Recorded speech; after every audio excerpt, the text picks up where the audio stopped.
Friends, it's my duty and my honor to welcome you here today to this celebration of the life of Al Erickson, who died April 19th, 2023.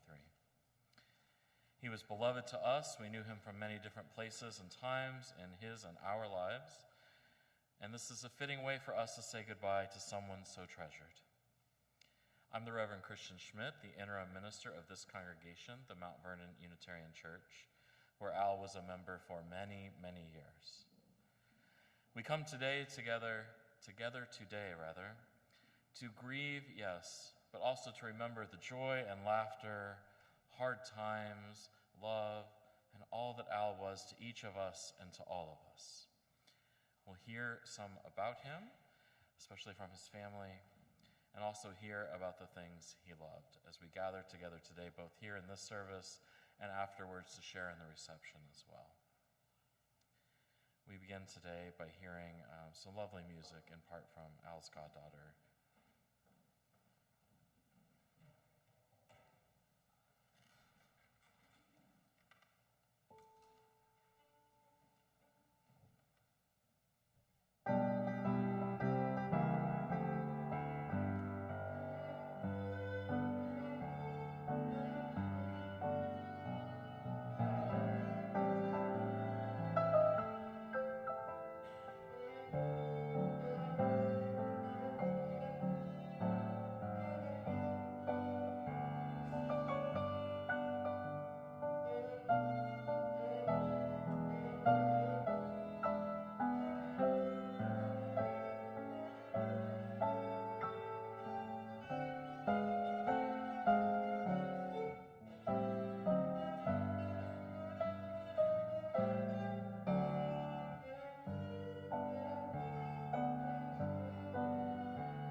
Invite forward Al's granddaughter, Jennifer, to help me light our chalice.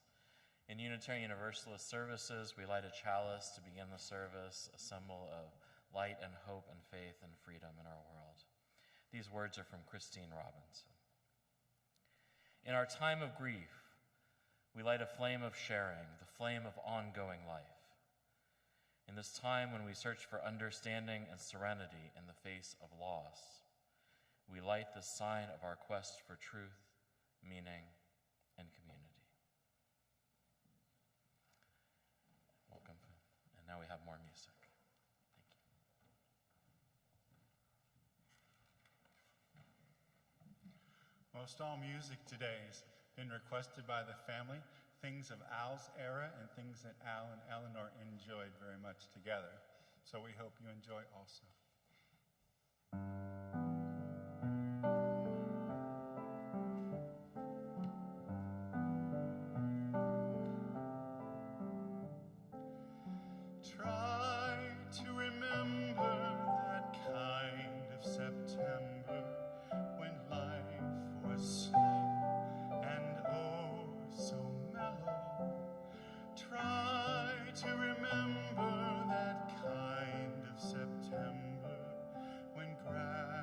Was green and grain was yellow.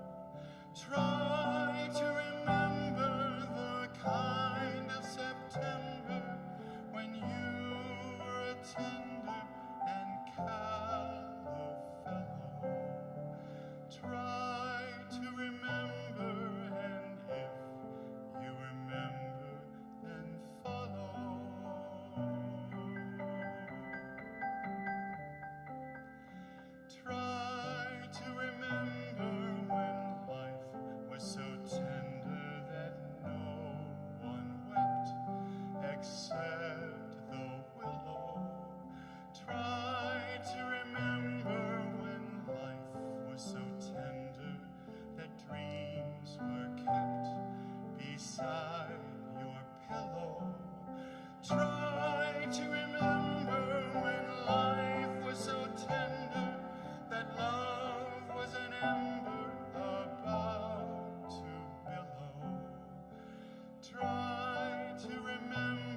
December, it's nice to remember, although you know the snow will follow. Deep in December, it's nice to remember, without a hurt, the heart is hollow. Deep in December, it's nice to remember the fire of September that made us mellow. Deep in December, our hearts should remember and follow. Follow, follow, follow, follow, follow, follow, follow, follow.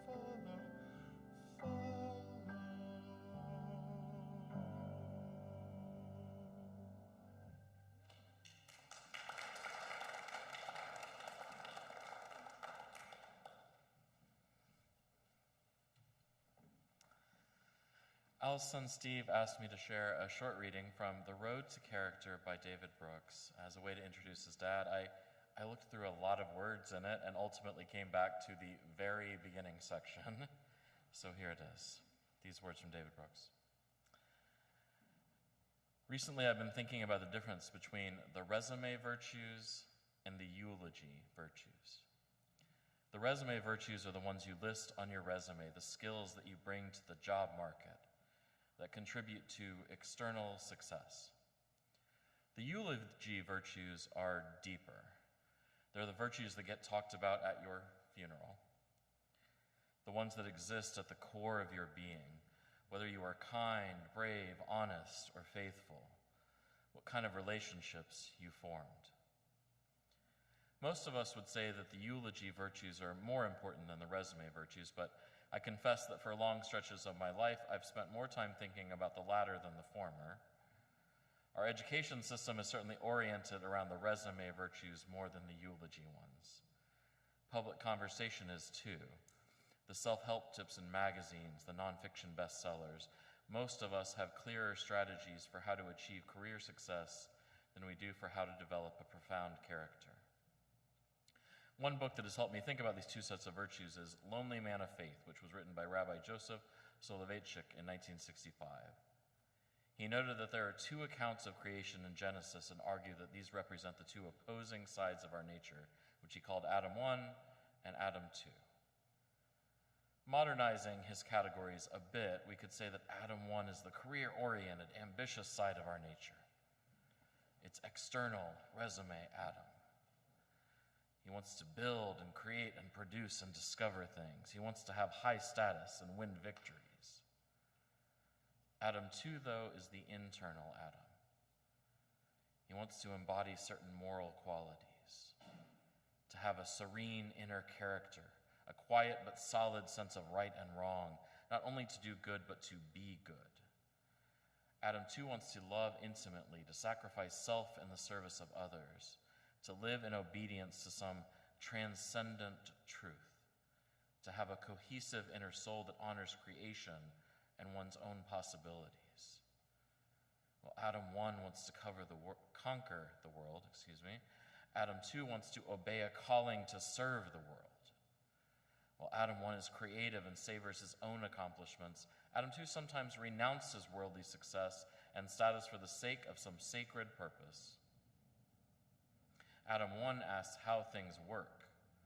Adam 2 asks why things exist and what ultimately we are here for. While Adam 1 wants to venture forth, Adam 2 wants to return to his roots and savor the warmth of a family meal. While Adam 1's motto is success, Adam 2 experiences life as a moral drama. His motto is charity, love, and redemption. So ends our reading. Now, I certainly didn't know Al as well as many of you, but it seems clear to me that this describes him, the eulogy virtues, that is. Though I note he had a pretty darn strong resume virtue list, too. Charity, love, redemption. We might say things like service and commitment and fidelity as well. I told the family earlier, I tell you now, if the only thing I knew about Al was that his work in government with the Environmental Protection Agency was that he spent a good part of his life committed to making sure we have clean, available water and healthy, thriving streams and rivers. If that was all I knew, it would be enough. What better thing could you commit your life to? Water, that which makes all life on our planet possible. But of course, there was a lot more to Al too, things I'm sure you will hear in moments, and things you already know from your own experience of him.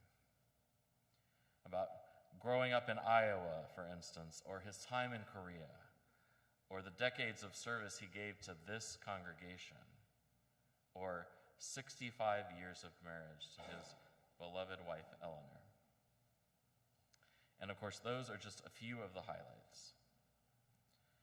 It's clear to me that Al's life was a blessing to all of us and to tens and hundreds of millions who may never know his name. His memories will be a blessing to us too. And so I invite forward Steve first to begin our remembrances of Al.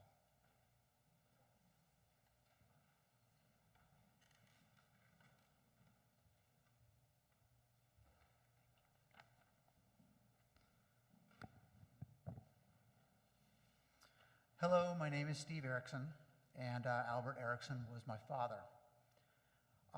Thank you for coming here today to celebrate his life.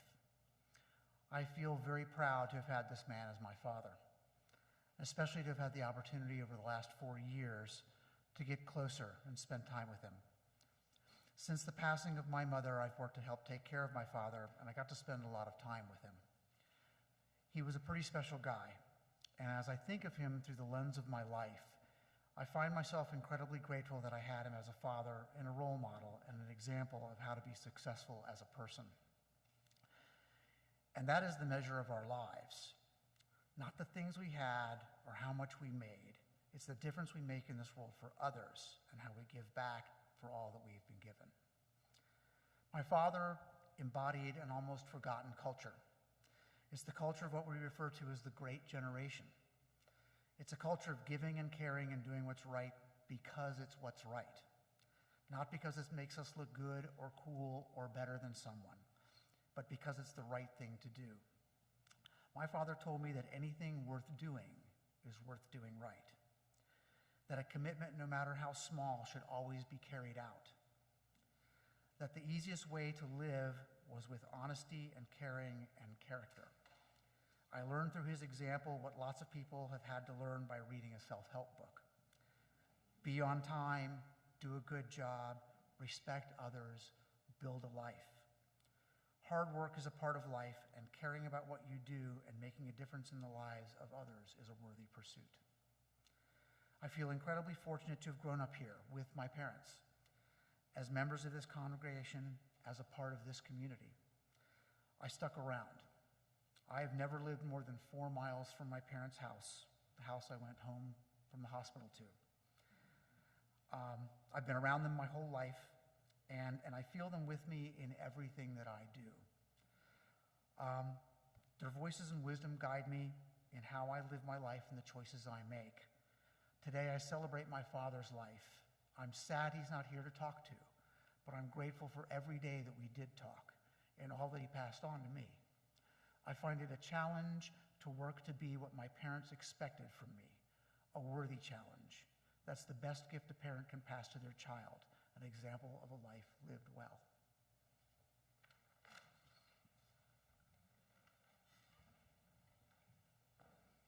Invite forward Catherine, Al's daughter.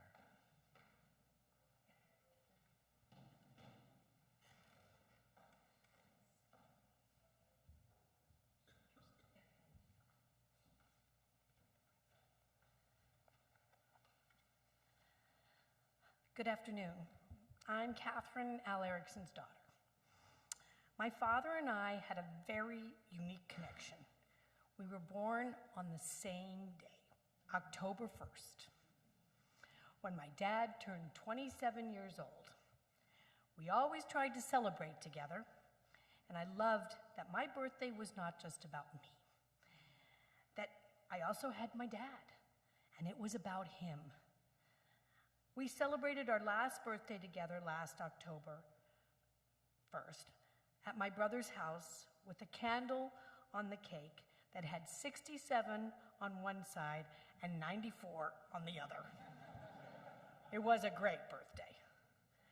I think of my father, Albert James Erickson, as a man who exemplified integrity. I've never known anyone who worked harder than he did. He was a civil engineer and could really do most anything.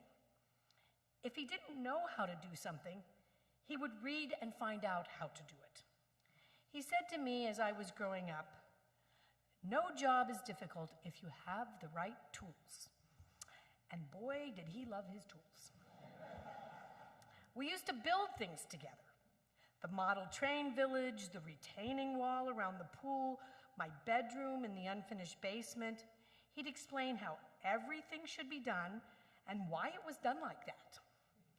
He was so capable at repairing, fixing, building things that we never had a repair person or contractor in our house that I can remember. We called him Mr. Fix-It. If something was broken, he would say, "Put it on my workbench." That thing was filled with everything from toasters to teapots. He had the patience and perseverance to complete any task asked of him, in work, around the house, or anywhere he went. Even computers later in his life. He helped many people here today set up their computers and work out problems that they had with their systems. He even worked on the church's computer system and did the windmill for many years. Albert James Erickson was a civil engineer, and he loved what he did. He grew up through the Depression in Council Bluffs, Iowa. He had 4 siblings, mother, father. His 4 siblings, mother, father, were all hard workers. I asked him what it was like growing up in the Depression, and he told me they never wanted for anything. He and my mother started out with nothing. After he graduated from Iowa State University, he loaded up everything they had in the tiniest U-Haul, including his new baby girl, me, and drove his little family from Council Bluffs to Alexandria, Virginia. He began his career at Fort Belvoir at the Corps of Engineers. He had multiple careers in his long life, and he was very successful and worked diligently and faithfully at all of them, as you can read in his obituary. But because my dad was quiet and humble, growing up I never realized how much he had accomplished. It was only much later that I realized the amazing work he had done for the world. He was truly a pioneer in water pollution control and environmental safety. He worked on so many problems that we're still trying to fix today. I'd like to take a moment here to acknowledge his good buddy and colleague, Alan Mogisi. He couldn't make it because he's been dealing with some health issues. A few days ago, he sent me a summary of their 10-year career working together at the University of Maryland, Baltimore, at the Office of Environmental Safety. They had been colleagues before when they both worked for the EPA, which is the Environmental Protection Agency. My father retired after 14 years, and Mogisi arranged their new career, which took them on a 100-mile commute from Alexandria, Virginia, to Baltimore daily for 10 years. While commuting, Mogisi introduced my dad to jazz classics and classical music, and then they'd plan their next project. They had some time on that commute. They worked with students, faculty, and administrators to manage hazardous, radioactive, and microbiological waste for the university. Alan was a good friend to my father, and I'm so appreciative that he took the time, amid all of his health issues, to educate me on what they accomplished. My birthday buddy will be sorely missed. My dad, a patient, loyal, smart, and virtuous man, a very decent human being who taught me so much. I'm grateful and proud I could call him my father. Thank you.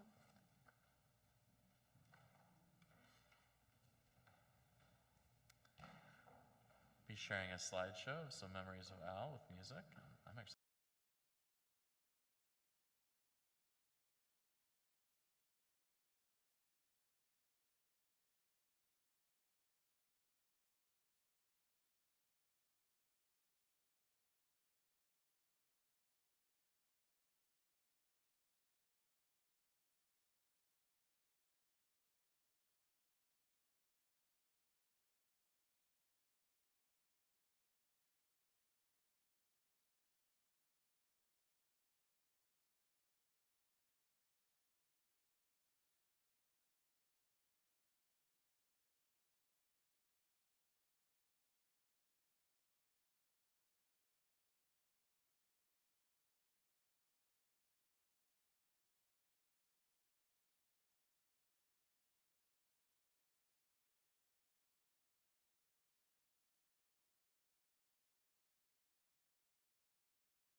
let me hear you whisper that you love me too. Keep the love light glowing in your eyes so blue. Let me call you sweetheart. I'm in love with you.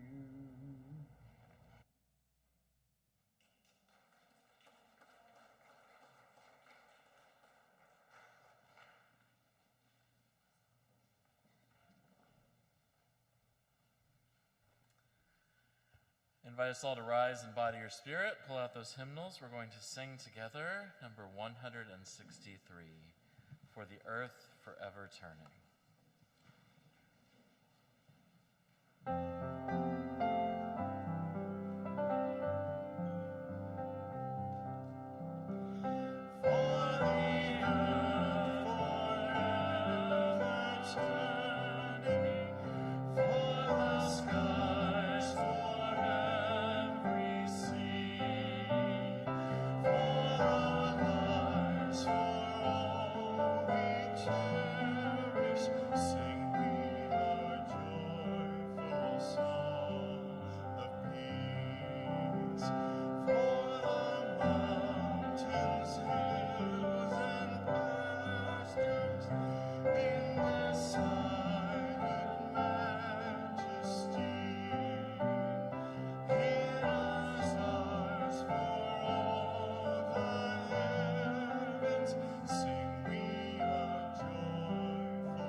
I invite forward Jonathan Erickson for more sharing.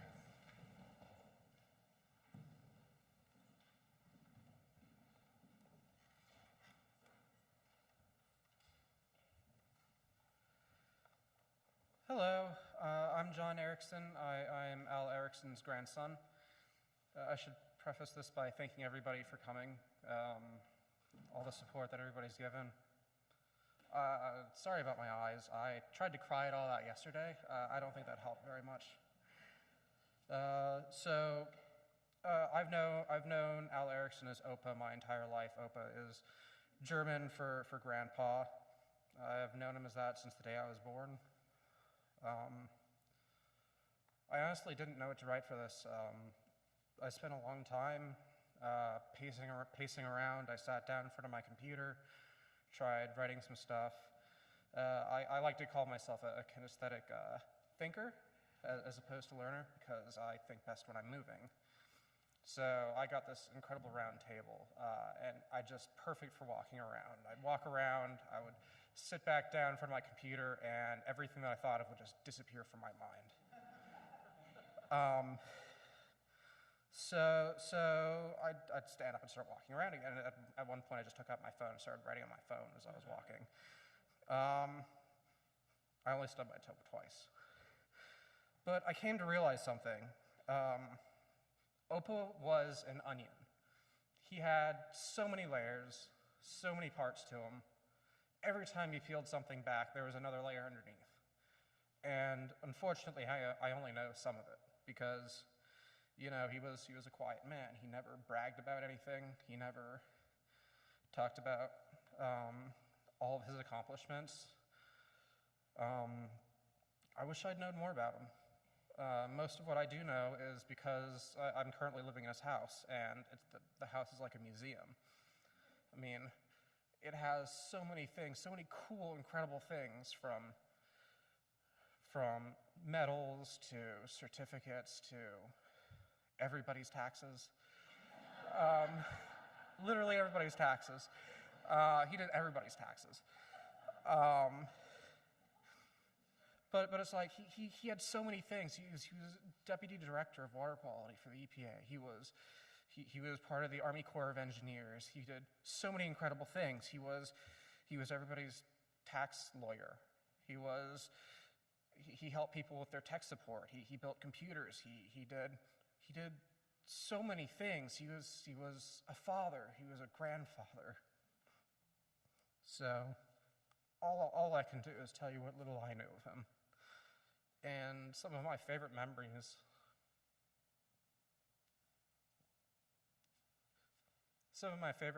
were going up to Boston.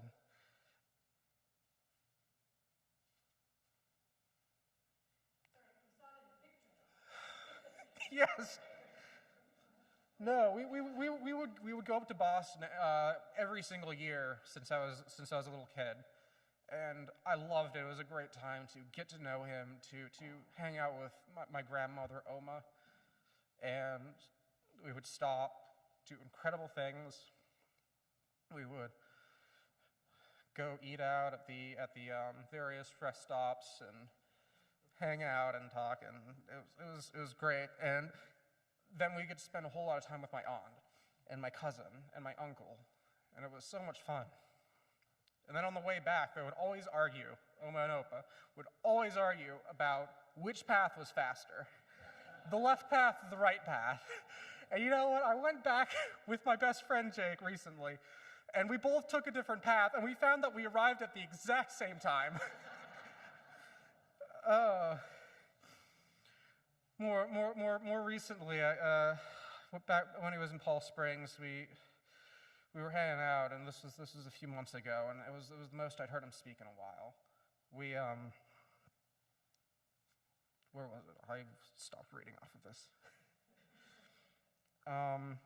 We would basically, I came and I was looking at a picture of Oma that he had on the wall, and he asked me what I was looking at, and I said, I'm just looking at a picture of Oma, since it was here. She's beautiful, and she's having a great time with you. And Opa asked me if I ever managed to get over her passing, because I take everything really hard. And I said, yeah, I think I finally managed to accept it. And he looked at me and he said, I haven't, and I don't think I ever will.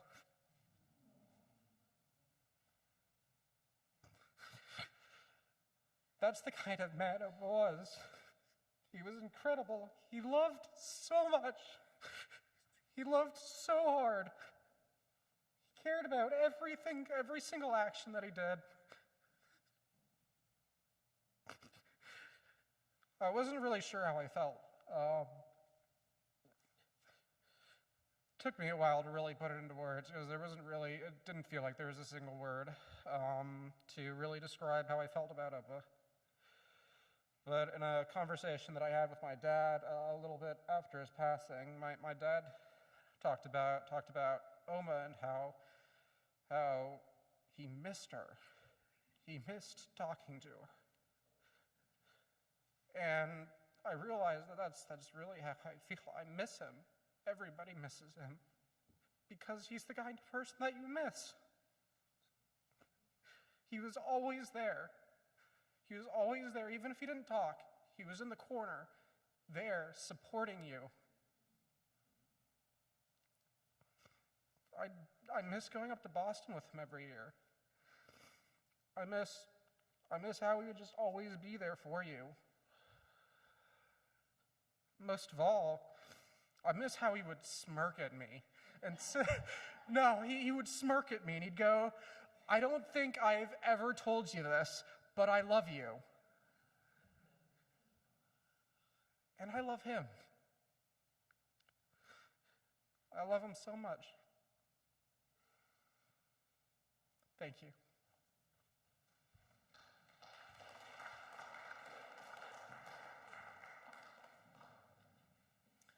I invite forward Ginevra to share too.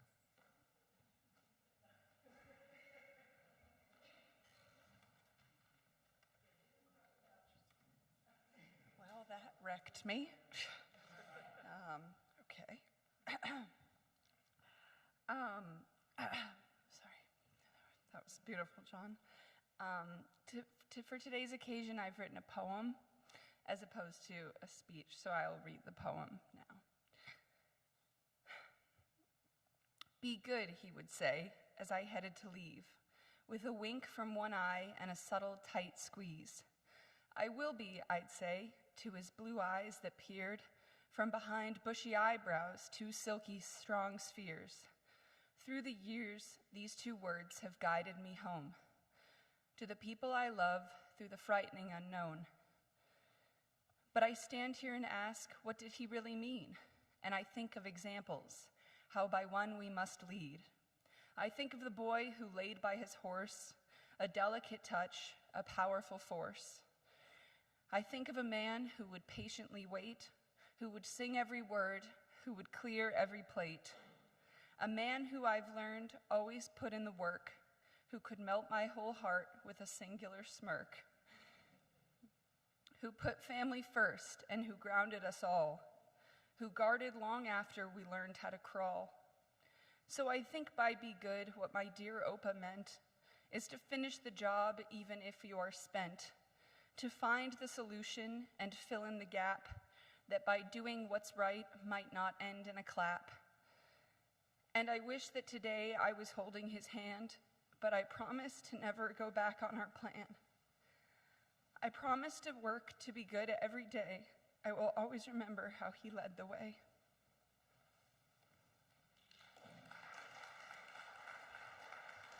I will now attempt to sing Moon River, but one of his favorite songs.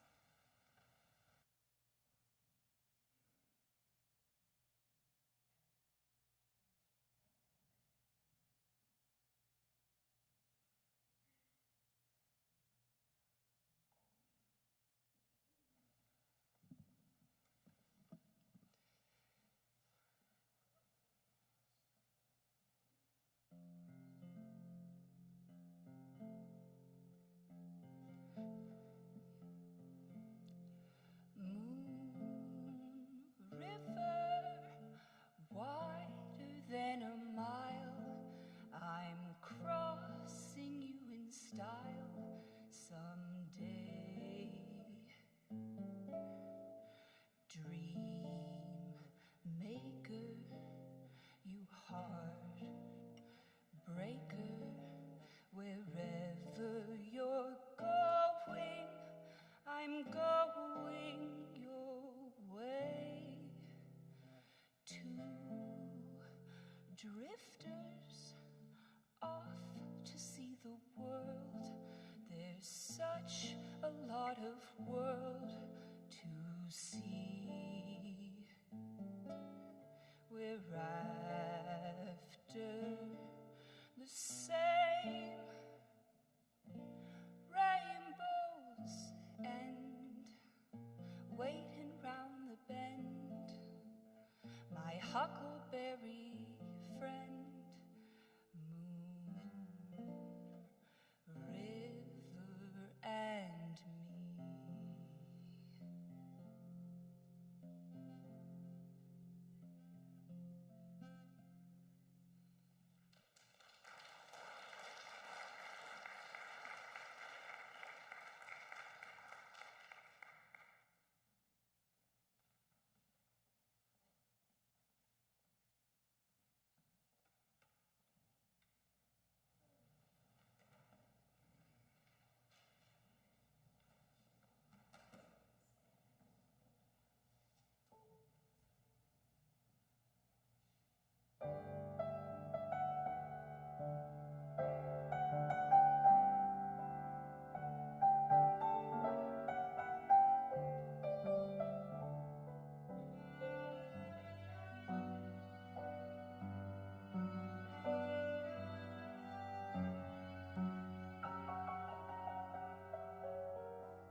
John, can you come forward and help me extinguish the chalice?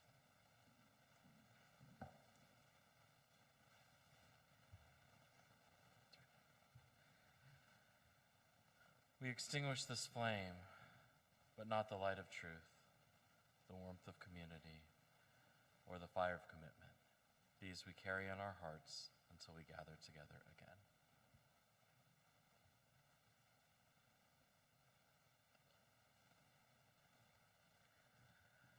We will, of course, continue sharing at the reception afterwards, and I know we will take so much with us into the world of what we've heard here today. You are all invited to the reception. Just write out in the comment after we've closed. And so as we finish here, I invite you to begin to let go of grief and sadness. Let it be replaced by these warm memories. These words from the poet Robert Frost. Two roads diverged in a yellow wood, and sorry I could not travel both and be one traveler, long I stood, and looked down one as far as I could to where it bent in the undergrowth. But then took the other as just as fair, and having perhaps the better claim, because it was grassy and wanted wear, though as for that the passing there had worn them really about the same. And both that morning equally lay in leaves no step had trodden black. Oh, I kept the first for another day, yet knowing how way leads on to way, I doubted if I should ever come back. I shall be telling this with a sigh, somewhere ages and ages hence. Two roads diverged in a wood, and I took the one less traveled by. And that has made all the difference. So I invite you to remain seated for our postlude, and then join us for the reception out in the common.